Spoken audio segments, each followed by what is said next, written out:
ايه يا جماعه عمليه مقاومه الانسولين او الانسولين ريزيستنس؟ خلينا نقول ان انت لما بتاكل اي كربوهيدرات، بالذات السيمبل كارب او الكربوهيدرات السريعه او الحاجات السكريات السريعه، هي بتدخل جسمك وبتتحول في وقت قصير جدا لسكر جلوكوز بيتم نشره في الدم. فبالتالي بيجي دور البنكرياس ان هو يبدا يفرز الانسولين اللي بدوره المفروض بيعمل بالانس لنسبه السكر في الدم. الطبيعي ان انت بياخد الانسولين دوت السكر بيبدأ يدخله في الخلايا عشان بعد كده يبدأ يستخدمها كطاقة او في شكل حركي من الحاجات اللي انت بتعملها خلال يومك. عملية مقاومة الانسولين ان لما واحد بياكل كمية سكر كبيرة، وبالذات وبنضغط جدا على كلمة السكريات البسيطة،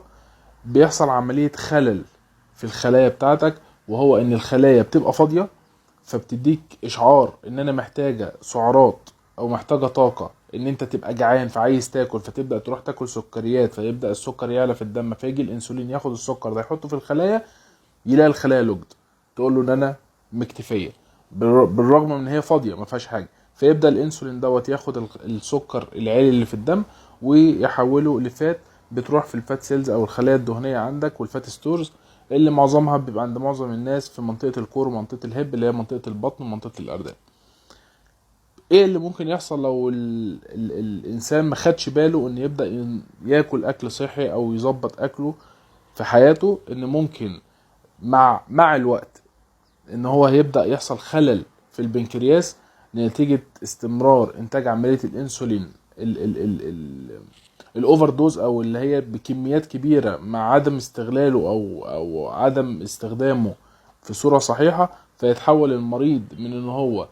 كان بيتخن فكان عنده سوء في استعمال الفيول دوت او الطاقة، ان هو مريض سكر من النوع التاني، الى انه يتحول لمريض سكر من النوع الاول، ان البنكرياس عنده مش هيقدر يفرز الانسولين اللي جسمه المفروض يفرزه لما نسبة السكر تعلى في الدم. يا ريت ناخد بالنا من اكلنا، يا ريت ناكل اكل، محدش بيقول ان انت ما تاكلش اكل اللي نفسك فيه، بس كل حاجة في صورة معتدلة بتكون كويسة، وبيرجع عليها في حياتك او بيكون المردود عليه في حياتك وفي صحتك وفي شكلك العام، ان انت تعيش حياة كويسة في راضي فيها عن نفسك. يا ريت ناخد بالنا.